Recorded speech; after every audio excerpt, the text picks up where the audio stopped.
Fala, minha tropa, seguindo nosso debate aqui de um juiz que não é mais juiz contra alguns torcedores, 30 para ser mais exato. O juiz afirma que se eles fossem árbitros, teria mais erros ainda. Bora ver isso aqui, partiu. Fosse vocês apitando, seria pior.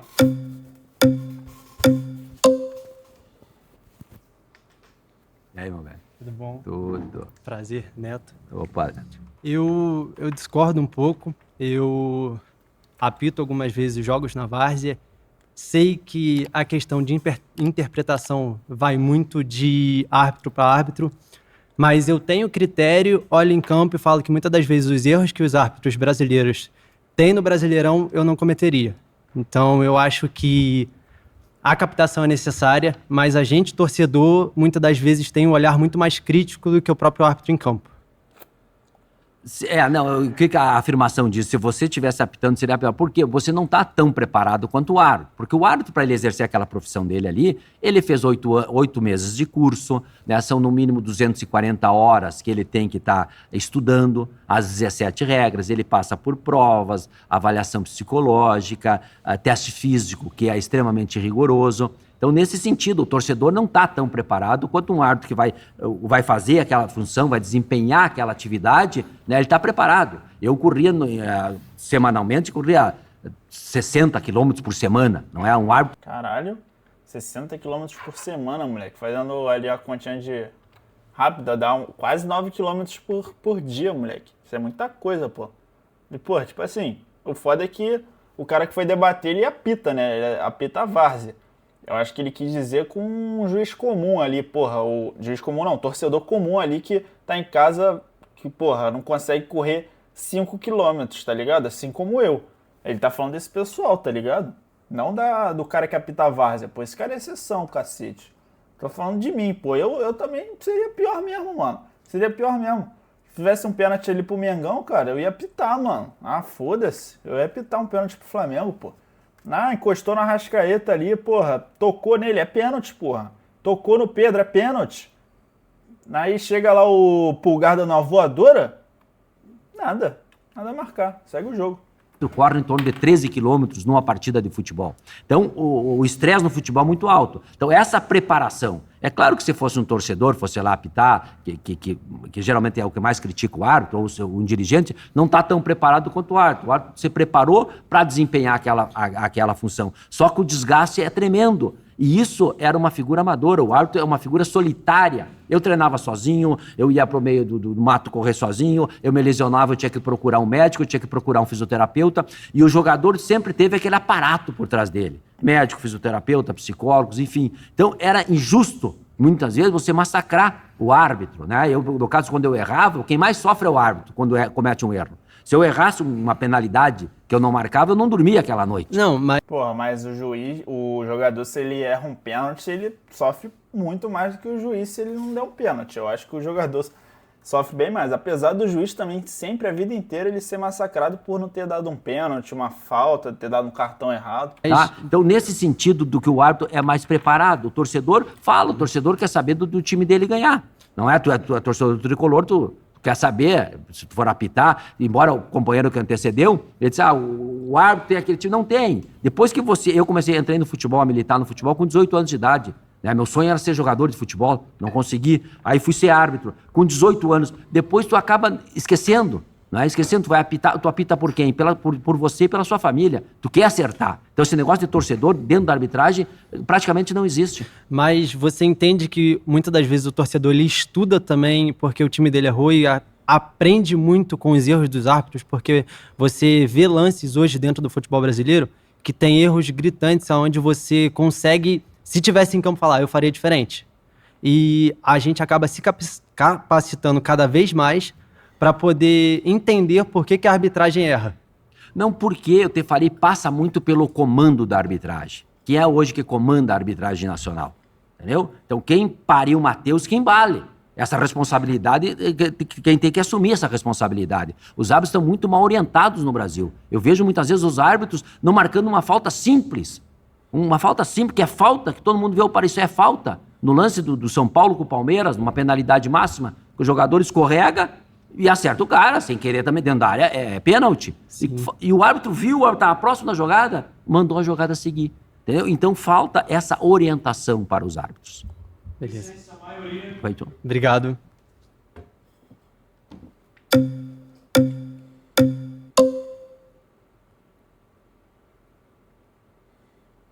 Prazer, Simon. Ô, meu velho. Me chamo Luiz. Eu queria entrar nessa pauta que você falou que falta capacitação para os árbitros. Então, eu até concordo com a sua pauta de que nós apitaríamos pior. Porém, eu acredito que a distância não seja tão discrepante por conta da falta de instrução da própria arbitragem do Brasil. E agora eu sei que esse ano vai entrar o... Como que fala? Isso.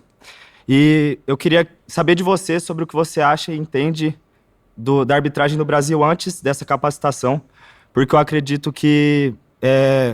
eu concordo que vocês eram pessoas muito mal interpretadas por conta de que vocês não tiveram tanta instrução. Eu queria saber de você, para mais saber a sua opinião mesmo, sobre a falta de instrução da arbitragem. Na nossa época, nós tínhamos boas instruções. O maior presidente que essa comissão de arbitragem teve nesse país chamava-se Armando Marques. Foi um grande presidente. E na minha época, eu tive grandes contemporâneos que eram bons árbitros. Oscar Roberto Godoy, Márcio Rezende de Freitas, Cláudio Vinícius Cerdeira, Sidraque Marinho, João Paulo Araújo, enfim, Antônio Pereira. Tinha uma série de bons árbitros, tá, que apitavam o futebol brasileiro. E tinha boas orientações. De um tempo para cá, e a gente sempre tem que ter a humildade de estar sempre aprendendo. Eu estou aqui, estou aprendendo com vocês, tá? Já ouvi críticas de torcedores, elogios de torcedores, e a gente é ser humano, a gente tem que aprender e evoluir. A arbitragem brasileira tem bons árbitros, tem bons árbitros. O que passa para mim muito é pela orientação. Tem que orientar e sentir firmeza em quem está comandando. A Copa anda de acordo com o seu comandante, né? E eu não tenho nada pessoal contra ninguém, contra esses caras que estão lá, uns foram os meus contemporâneos, enfim. Mas eu sinto que a arbitragem brasileira está muito enfraquecida nesse aspecto. Porque hoje em dia, você vai... A autoridade... O árbitro não tem uma autoridade. É um circo, o cara apita uma jogada aqui, ó, é como se 30 estivesse cercando o árbitro. Não, isso que eu acho que tem que melhorar no futebol brasileiro. O juiz, independente se ele acerta ou se ele erra, sempre tem 30 candangos perto dele para cobrar, para xingar, para falar que errou, para falar que não tá certo. E sempre tem jogador fazendo isso e atrasa muito o jogo, cara. O jogo fica picotado muito por causa dos jogadores. No futebol europeu não tem muito isso. Os jogadores europeus não ficam tão em cima do árbitro assim como no futebol brasileiro. No futebol europeu, o árbitro tem mais autoridade ali, independente se está certo ou errado, cara. Isso é um absurdo. O árbitro tem que manter a sua autoridade. Não autoritário, que é a coisa bem diferente. Tá? Isso aí... não pode falar, porra, não chega perto de mim, senão tu vai tomar um cartão vermelho. Isso daí tá errado, tá ligado? Mas, porra, mano, o juiz marca alguma coisa ali e vem vem 5, 10 jogadores reclamar perto dele. Aí fica mó tempão. Aí o jogo não encaminha, entendeu? Mas também a indignação dos jogadores está certo, de certa forma, porque todos ali querem ganhar. Mas eu acho que, tem que ter um respeito ali dos jogadores em certos momentos. Para mim é passado e não pode voltar nunca mais. O autoritarismo. Agora, a autoridade o árbitro tem que ter. Quem manda aqui sou eu e o respeito tem que ter. E como é que tu defende isso? Com o seu conhecimento e com a sua competência. Essa autoridade. E por isso, muitas vezes, o descritério da arbitragem brasileira, que na minha opinião, são mal orientados. Nesse ponto eu concordo muito com o senhor. E eu também vejo muitos árbitros usando o VAR como muleta. Então, no tópico anterior, eu até acabo concordando, porque eu vejo muitos árbitros dentro do campo não entendendo direito o que está acontecendo e, às vezes, eles parece que espera para apitar para ver se vai vir algum chamado no árbitro de vídeo. Sim, e eu trouxe um dado aqui que é muito significativo, tá? Olha aqui, ó, 624 paralisações, ou seja, toda hora o árbitro está entrando no jogo, 624 intervenções.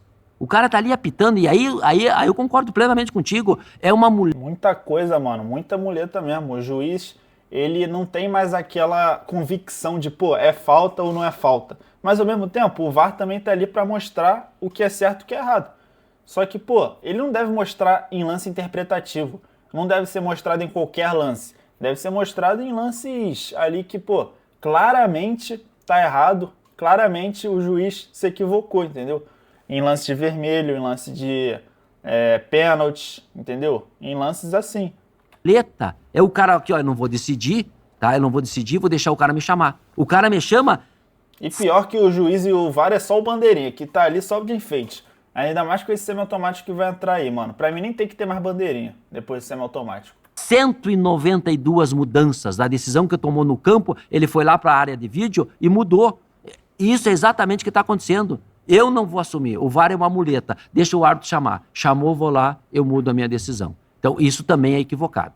Porque quanto melhor for a arbitragem de campo, melhor será o serviço do VAR. Isso que eu vejo também. E eu também acabo percebendo... Eu acho que eu vou ter que sair. Não, mas beleza. Vai lá então. Foi boa. Muito obrigado, Vai, prazer. É isso.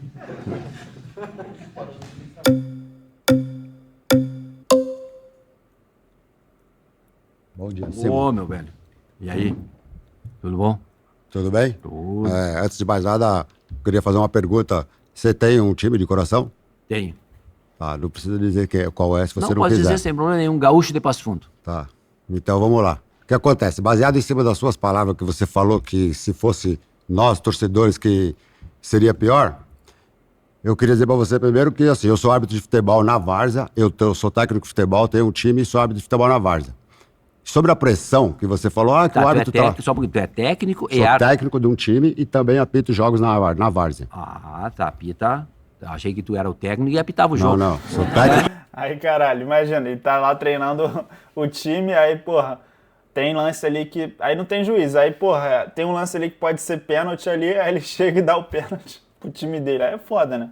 De um time só. Então, mas tá bom. E o que acontece? Em cima das suas palavras que você falou que se fosse apitado por nós seria pior, eu discordo pelo fato de o seguinte. Primeiro que na várzea nós não tem o que vocês têm. O apoio que vocês têm, o aparato todo, a proteção que vocês têm. Entendeu? Que se eu errar na várzea, os caras vão pular dentro do campo lá e não vai ter a polícia pra me defender, igual tem pra defender vocês. Então a pressão em cima de nós, da várzea, é pior do que a pressão em cima de você. Sim. Concorda? Que eu tô lá apitando o jogo dentro da favela, ou dentro da comunidade, em qualquer que seja o lugar. Mas, porra, mano, o tema não é sobre quem sofre mais pressão, né, mano? É, porra, se seria pior ou não os outros apitando no lugar do árbitro de futebol, ali, profissional. Tá a torcida em peso, tocando a bateria, e se acontecer alguma coisa, os caras vão entrar, vai querer pegar eu pelo pescoço e não vai ter quem vai me defender. Então, o que acontece? O fato de que seria pior, eu discordo, porque eu vou estar lá tranquilo, não tenho preocupação nenhuma. Se acontecer alguma coisa, alguém vai entrar para me defender, então eu não tenho que estar preocupado para apitar o jogo. Segundo, porque é a minha profissão. Sim. Se eu entrei lá para fazer aquele papel, eu não tenho que estar desesperado, eu não tenho que estar apavorado para fazer aquilo, porque é o que eu faço no meu dia a dia. Então, eu tenho que chegar lá, desempenhar o meu papel com braveza e sair tranquilo. Sim. Concorda? E sobre o que você falou que em cima do VAR, o que acontece? Vocês tomam decisão que não faz sentido para nós, torcedor. O VAR não chamou, o árbitro deu alguma coisa. Ou o VAR chamou, o árbitro foi lá e não deu o que ele falou. Você disse que tem 192 intervenções, mas o árbitro sabe mais que a tecnologia. Como que o árbitro sabe mais que a tecnologia e a tecnologia interviu o jogo mais do que o árbitro? E quem toma conta da tecnologia também é um ser humano, que também foi árbitro na maioria das vezes. Claro. Certo? Então, a decisão está sendo de um árbitro e não da tecnologia. Sim. Concorda? Porque Mas, alguns pontuaram os seus jogos. Alguns pontuaram os seus jogos e onde o erro aconteceu, tanto do árbitro como do juiz, nada disso foi corrigido, acontece e depois vai acabar, vocês vão embora, você falou que você não vai dormir por causa de um erro que você acha que você cometeu, ou que você talvez tenha cometido. O seguinte, eu acho que é o seguinte, no campo tu toma aquela decisão que tem que ser tomada. Correto. Depois tu vai pra casa, eu ia pra casa, minha esposa gravava os jogos. Eu fazia meu chimarrão, ia lá no escritório, olhava. Errei. Aí eu via na televisão, com vários ângulos e tal, via que errei. Então, inclusive, alguns erros eu admiti. Depois de eu ver na televisão. Concordo. Só pra eu te responder aqui em parte, né? Porque, certo. Aí o seguinte, eu apitei de 84 a 91, apitei a várzea. Passei por tudo que você passou. Tudo. não tinha policiamento, era não recebia, muitas vezes cheque, não pagavam, alambrado desse tamanhinho, chamando horrores. Então essa base que eu fiz foi muito boa. Isso me fez ar futebol. Porque aí eu concordo contigo. Em termos de segurança, é melhor você apitar a Série A do Brasileirão. É melhor apitar uma Copa do Mundo. Agora, em termos de conhecimento que eu falo, é o seguinte, é que eu tenho mais condições, como sendo um árbitro federado, sendo um árbitro da CBF, sendo um árbitro da FIFA, eu tenho mais elementos, chega mais em minhas mãos o conteúdo. Não é? Então As determinações, as orientações. Então Nesse o árbitro, aspecto, o árbitro sabe mais que o torcedor. Então o árbitro tem que ter muito menos erro. Se você sabe Sim, muito mais, você tem que errar muito menos. Tu tem mais condições de ver, de interpretar a regra, porque você recebe a regra. Tá? Nesse aspecto, o árbitro sabe Então, mais aí do o que... árbitro Agora, recebe a tem uma regra. coisa que eu te digo, você nunca ouviu, tá? Uma vez eu apitei um jogo, eu voltei da Copa do Mundo da Alemanha 2006, a segunda que eu tinha ido, e fui apitar um jogo do interior do Rio Grande do Sul, na Várzea, e isso aí você nunca ouviu. Eu lhe garanto que você nunca ouviu. Tinha um torcedor lá fora na tela, agarrado na tela, gritando: "Ô Simon, eu nunca matei um juiz de Copa do Mundo." Vai, Porra, mané, caralho, mas isso daí poucos podem ouvir isso. Tu treinar a Copa do Mundo, depois tu ir pra Várzea e ouvir que o cara quer te matar, isso daí, porra, poucos ouviram isso. O Simon é um deles. essa vai ser a primeira Não, vez. Eu digo, não vai ser hoje também, né? É, porque ele também nunca teve um juiz da Copa do Mundo. Você era o primeiro, né? Então não tinha como Não, ele ter claro, matado. claro. Não, mas é isso aí, mas eu concordo plenamente contigo. E o que falta para essa arbitragem de hoje, que eu chamo de árbitros de apartamento, porque muitos fizeram o curso, botaram o livro embaixo do braço aqui, ó, e vão apitar futebol. Não é Não, assim. então vocês- Você tem que ir lá, amassar o barro, a várzea, esses 6 anos, 7 anos Então que eu fiquei vocês no não amador, podem me ter o fez erro. árbitro de futebol. Então não pode acontecer os erros que tem acontecido. De jeito nenhum. Demais, estão errando demais. Demais. Demais, Então, concordo, é isso isso aí daí, nós estamos de acordo. Como tem acontecido em todos os campeonatos. Claro. E o fato de você falou que a arbitragem lá fora ela é muito mais preparada, então falta preparo para vocês. Sim. Certo? Se lá fora é muito mais preparado Claro. e vocês cometem o erro aqui, se eu estiver na minha empresa e eu estiver cometendo um excesso de erro, ou a empresa vai mandar embora ou ela vai me qualificar.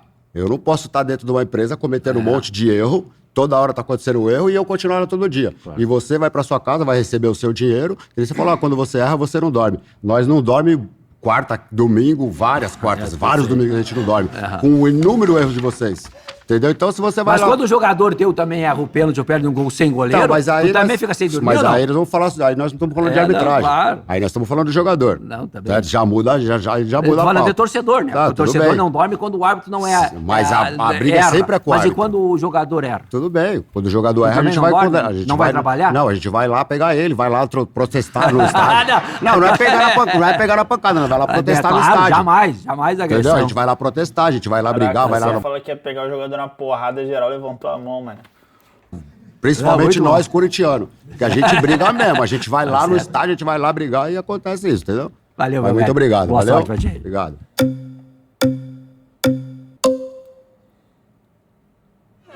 Opa, rapaz. Prazer, tudo bem? Passadas largas, Tu me, né, lem- rapaziada? tu me lembrou o Robinho nas pedaladas da final aquela. Não me que eu fala tava esse do lado nome aí. Moleque, eu fiquei com o cu na mão quando ele falou do Robinho. Eu falei, puta, que ele vai falar, mano? Robinho, mano, é complicado falar dele hoje, mano. Eu tava do lado do lance do Robinho, em cima do Rogério, na final do Brasileiro. Tinha nascido naquele 3-2 o clássico. Sim. Do Morumbi, eu apitei esse jogo. O Robinho tava, tu nem tinha visto. Não, Ah, é 10 de abril de 2002. tu não teve tanta sorte, tu perdeu, deveu velho apitar aqui. Olha, Agora tu bota no YouTube lá, ó. Simo no apito. Não, pode deixar. Não, mas o que eu queria falar com você é que, por exemplo, desculpa, eu não lembro seu nome, mas... Desculpa. Mas ela trouxe um ponto muito... Desculpa, mas ela trouxe um ponto interessante que era... Tá, ouve o nome dela, ela tá dizendo... Belly. Então, tipo, ela trouxe um ponto muito interessante que foi a questão da arbitragem da Premier League. E na Copa do Mundo que a gente teve, se não me engano foi Inglaterra, eu não lembro outro time que o Wilton Pereira Sampaio apitou. E você disse que a gente tem muitos bons árbitros. Sim. A reação dos europeus foi totalmente negativa. Então você fala, mas o torcedor não conseguiria apitar tanto quanto nós.